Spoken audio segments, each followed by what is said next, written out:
Bonjour à tous, victoire dans la douleur, mais victoire tout de même pour le 15 de France qui accède pour la 3e fois de son histoire en finale de Coupe du Monde. Ce sera dimanche contre les All Blacks. On commence tout de suite avec l'actu du 15 de France. Alors l'actu des Bleus, c'est donc un 9-8 arraché aux Gallois samedi en demi-finale. Pierre, vous êtes notre consultant rugby. Alors bravo déjà pour votre pronostic qui s'est avéré juste, mais que ce fut dur. Ouais, ça a été très très très dur. On a beaucoup souffert pendant le match, à tel point qu'on n'a pas pris beaucoup de plaisir, parce que c'est vrai que lorsque le capitaine gallois a pris le carton rouge vers la 18e minute, je crois. Justifié selon vous ou pas ? Pour moi, pas justifié, parce que ça fausse trop le match. Alors on peut discuter techniquement de la dangerosité du plaquage, mais la conséquence est évidemment très dramatique entre guillemets pour la demi-finale, puisque ça fausse complètement le match, et même pour l'équipe de France qui du coup rentre dans un jeu plus restrictif et finalement finit par être envahi par la peur de gagner, parce qu'ils sont un de plus et qu'il faut absolument qu'ils gagnent, parce qu'on leur pardonnera encore moins de perdre contre une équipe qui est réduite à 14. Mais justement, on les a sentis vraiment paralysés à partir de ce moment-là. Vincent Clerc a dit qu'il a peur au ventre, exactement.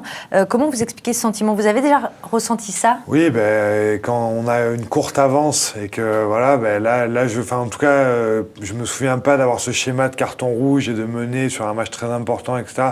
Mais oui, j'ai déjà ressenti le même genre de la pression qui devient de pression, exactement, où on est devant, on doit absolument gagner, donc on fait tout pour conserver le score sans prendre le risque de s'exposer, c'est-à-dire de jouer petit, ce qu'a fait l'équipe de France. Et on déjoue finalement beaucoup jouer au pied,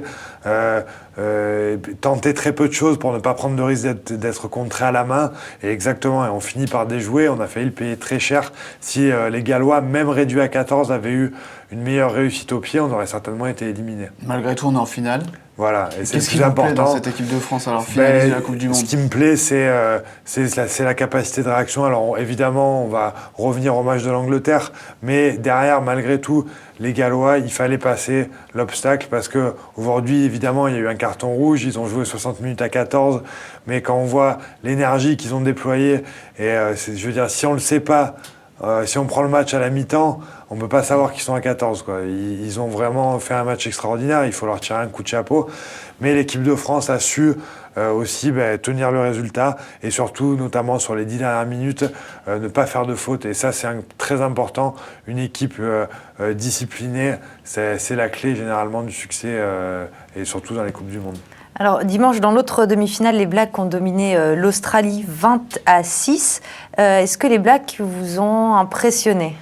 Je dirais pas impressionné, parce qu'ils ont été dans la logique de ce qu'ils font depuis le début de la Coupe du Monde et de ce qu'ils font généralement entre les Coupes du Monde, mais qu'ils n'arrivent pas à répéter. Alors là, c'est vrai que cette fois, depuis le début de la Coupe du Monde, c'est l'équipe la plus constante. Et là, contre l'Australie, ça a été certainement le match le plus intense du mondial. Ça jouait tout le temps, il y avait très peu de temps mort. Et ils ont fait peu de fautes. Alors, il y avait l'énigme Carter.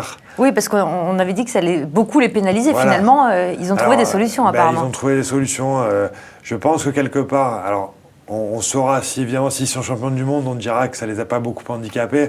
Mais d'abord, le 10 qui a joué a été très bon. Son nom m'échappe, mais Cruden a fait un très bon match, malgré le fait qu'il ait été en vacances il y a 2 semaines. Il a été très très bon, et je pense que ça a donné plus de responsabilité aussi à d'autres joueurs. Parfois, ils avaient tendance à se reposer beaucoup sur Carter, qui faisait quasiment des fois lui seul la différence. Et aujourd'hui, on sent que peut-être qu'ils ont réparti un peu ça pour soulager un peu Cruden. Donc ça les rend aussi performants, voire peut-être même meilleurs parfois.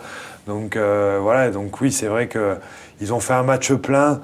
Et aujourd'hui, après ce match-là, on se dit ouf, comment on va faire ? Mais voilà, moi j'y crois, et est-ce qu'on peut finir va trouver les solutions. L'apothéose là, dimanche. Évidemment, on peut finir, et je suis persuadé que les 22 joueurs qui vont démarrer la finale du côté de l'équipe de France seront convaincus que l'équipe de France peut gagner. Ça va être très dur, il faudra faire un match avec l'intensité qu'on a mis contre l'Angleterre, mais avec une technicité qu'on n'a peut-être pas encore vue de la part de l'équipe de France depuis le début du mondial. Mais Ils sont capables de sortir un gros match là pour Bien sûr, c'est à ce prix-là pour battre les Blacks et ils le savent parce qu'ils les ont joués en poule. Donc aujourd'hui, voilà, ils ont tous les ingrédients entre les mains. Ça va être très difficile. Il faudra de la réussite, une grosse performance individuelle et collective. Mais voilà, je crois qu'ils auront tous les joueurs qui sont là, peut-être qu'une opportunité d'être champion du monde. Ils sont plus qu'à une marche. Et donc ils vont la prendre. Elle est très haute. Mais moi, je pense qu'ils peuvent la franchir. Très bien. Merci beaucoup, Pierre. Avec Merci, plaisir. Baptiste. Et on se retrouve demain pour le fait marquant de la semaine.